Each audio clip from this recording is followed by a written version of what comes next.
थोड़ी सी हमें जो जानकारी उपलब्ध है वो भी आप ले लीजिए, ताकि आपको भविष्य में जब आप कमर्शियल बाइक लेने जाएं तो आपको इन दिक्कतों का सामना ना करना पड़े, और ऐसा ना हो कमर्शियल बाइक लेने के बाद भी आपका चालान कट जाए।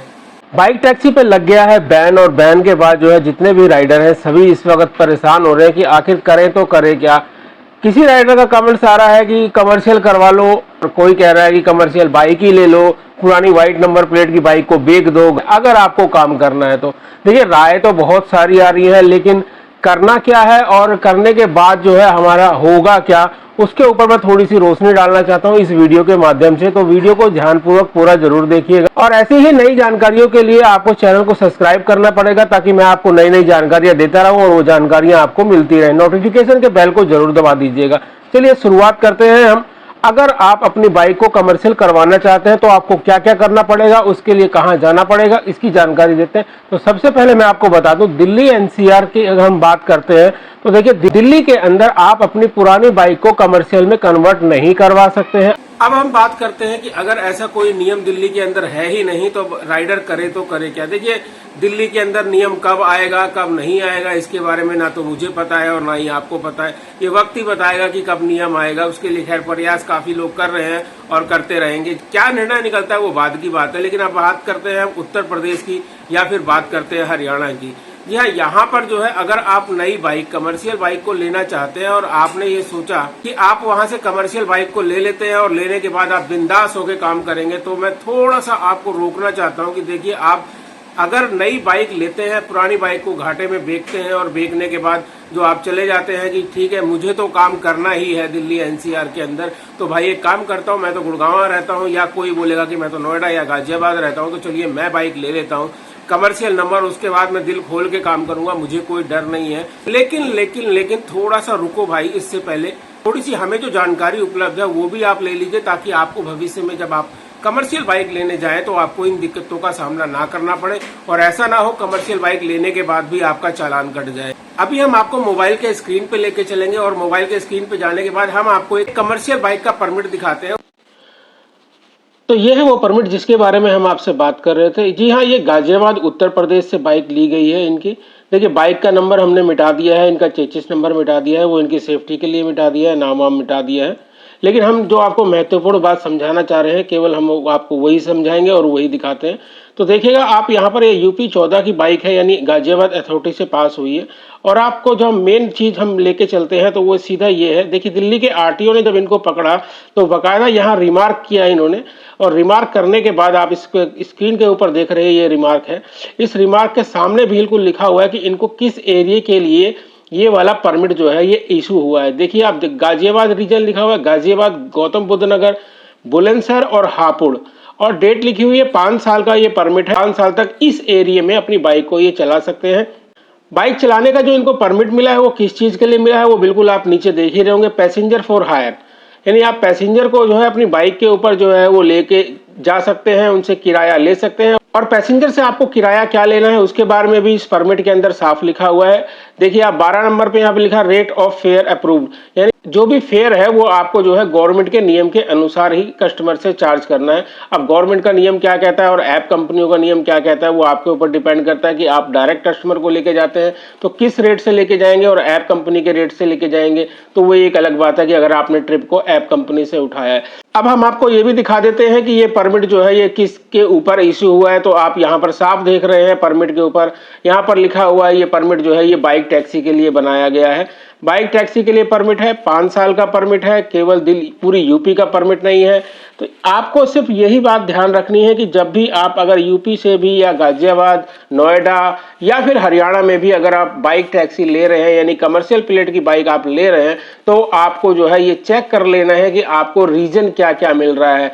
जी हाँ, इसके अंदर कहीं मेंशन नहीं है कि आप दिल्ली भी जा सकते हैं या फिर हरियाणा भी जा सकते हैं, क्योंकि अगर आप देखिए दिल्ली जाएंगे तो भी आपका चालान होने का पूरा चांस है, और आप अगर हरियाणा जाएंगे तब भी आपका चालान होने का पूरा चांस है, क्योंकि अब आपकी बाइक जो है वो कमर्शियल बाइक है, और आपको अगर पकड़ा जाता है तो ये परमिट का वायलेशन माना जाएगा, और इसके तहत आपकी गाड़ी जो है वो बंद हो सकती है या उसका चालान हो सकता है।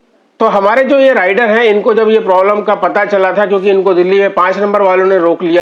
ये जो बाइक है मेरी जो कमर्शियल है, हाँ जी, हाँ जी। एक तो एक काम करिए ना आप मेरे को ना, ये फोटो जो आपने भेजी है ना, हाँ ये जी। साफ नहीं है, आप भी देख रहे होंगे ये साफ है नहीं। हाँ हाँ हाँ हाँ तो हाँ। एक तो बिल्कुल साफ फोटो मेरे को खींच के भेजो, एक ठीक है चीज। ठीक। दूसरी चीज जो मेरे को थोड़ा सा पढ़ में आ रहा है ना, वो मैंने हाँ पूरा पढ़ लिया है, इसके अंदर साफ लिखा हुआ है आप हायर परचेज में इसको यूज कर सकते हैं, लेकिन हाँ हाँ हाँ हाँ जी। ये लेकिन गौर नोएडा के कुछ, हाँ उसमें वो हाँ, है। लेकिन रीजन इसके अंदर लिखे हुए हैं, तो रीजन की वजह से इसके अंदर कहीं मेंटेन नहीं है कि आप दिल्ली कि में दिल्ली। इसको यूज कर सकते हैं या गुड़गांव में यूज कर सकते हैं। आप मिश्रा जी, सिर्फ एक बात बताऊं आपको। हाँ मेरे को क्या प्रॉब्लम आई थी, मेरे को एक बार एनफोर्समेंट वाले ने पकड़ लिया दिल्ली में, इंदिरा हाँ बाग पे।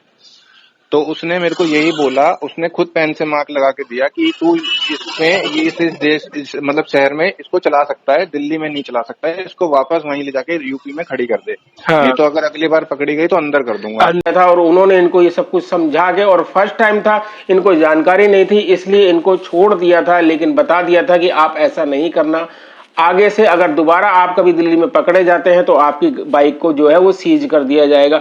तो ऐसे डर के मारे जो है हमारे राइडर क्या कर रहे हैं अब कि दिल्ली में तो कोई ऐसा नियम नहीं है तो ये टैक्स दिल्ली का भर नहीं सकते। तो मैं आपको दिखाता हूं, जैसे ये हरियाणा जाते हैं यानी कि गुड़गांव जाते हैं या फरीदाबाद जाते हैं, तो वहां पर भी इनके मन में एक ऐसा डर बैठ गया है जिसकी वजह से अब इन्होंने जो है हरियाणा का टैक्स भी कटवाना चालू कर दिया। जी हाँ, ये देखिए उस वही बाइक है जिसके बारे में हम आपसे बात कर रहे हैं। दिल्ली का डर तो इनके मन में अभी भी समाया हुआ है। यूपी में जिस एरिया में चलाते हैं लगभग वहां पर इनके पास अप्रूवल है इनके परमिट के अंदर, लेकिन हरियाणा का उसके अंदर कहीं कोई मेंशन नहीं है। तो उस डर से बचने के लिए ये 300 रुपए महीना, जी हाँ आप देख रहे हैं यहाँ पर जो है बाकायदा लिखा हुआ है 1 मार्च से 31 मार्च का ये टैक्स है, और इस टैक्स की अमाउंट जो है वो 300 रुपए है। इनको 300 रुपए अलग से पे करने पड़ रहे हैं अपनी बाइक को कमर्शियल करवाने के बाद भी। जैसा कि आपने देखा कि कमर्शियल बाइक के अंदर जो है कुछ एरिया फिक्स कर दिए गए हैं। यूपी 14 की ये बाइक थी जिसका हमने आपको परमिट दिखाया था, और इस परमिट के अंदर साफ साफ लिखा हुआ है कि इस बाइक को आप केवल और केवल नोएडा, गाजियाबाद, हापुड़, बुलंदशहर इसी आसपास के एरिया में ही चला सकते हैं। आप दिल्ली नहीं जा सकते हैं क्योंकि आपके पास दिल्ली का परमिट नहीं है। देखिए कमर्शियल बाइक जो होती है उनको परमिट अलाउ होता है। परमिट जो है, अगर हम ट्रक की, टेम्पो की, इनकी बात करते हैं तो इनके अनुसार क्या होता है कि जब भी परमिट अलाउ होता है तो परमिट जो है इनको या तो नेशनल परमिट मिलता है, यानी ऑल ओवर इंडिया के अंदर बिंदास होकर वो अपनी बाइक, अपना टेम्पो चला सकते हैं, अपना ट्रक चला सकते हैं, या फिर वो लेते हैं एनसीआर परमिट, यानी 3 राज्यों का परमिट ले लेते हैं, यूपी, दिल्ली, हरियाणा और एक राजस्थान का भी ले लेते हैं। तो होता क्या है कि वो नियर बाई एरिया में ही चलते हैं। जो परमिट हमने अभी आपको दिखाया वो पूरे यूपी के लिए भी मान्य नहीं है। तो इस बात का आपको बहुत ध्यान रखना है कि जब भी आप नई बाइक लेंगे तो नई बाइक लेते वक्त आप जिस भी एजेंसी से अपना परमिट बनवा रहे हैं वहां पर आपको इस चीज का विशेष ध्यान रखना है कि आपको अपनी बाइक किस किस एरिया में चलानी है, उस राज्य का नाम आपकी परमिट के अंदर होना चाहिए। तो परमिट भी देख लिया आपने, राइडर की बात भी सुन ली है। अब हम आपको सिर्फ यही राय देते हैं कि देखिए अगर आप अपना कमर्शियल बाइक लेना चाहते हैं तो लीजिए, लेकिन इन बातों का विशेष ध्यान रखिएगा। ऐसा ना हो कमर्शियल बाइक लेने के बाद भी आपका चालान कट जाए। हमेशा कोई भी कदम उठाए बहुत सोच समझ कर उठाएं, क्योंकि आप बहुत मेहनत से कमाते हैं और उन पैसों को खर्च करते वक्त आपको सावधानी रखनी है। ऐसा ना हो मेहनत का पैसा भी पानी में चला जाए और आप कमर्शियल बाइक लेने उसके बाद भी आप पछताएं। मिलते हैं नेक्स्ट वीडियो में किसी और महत्वपूर्ण जानकारी के साथ। तब तक जय हिंद, जय भारत।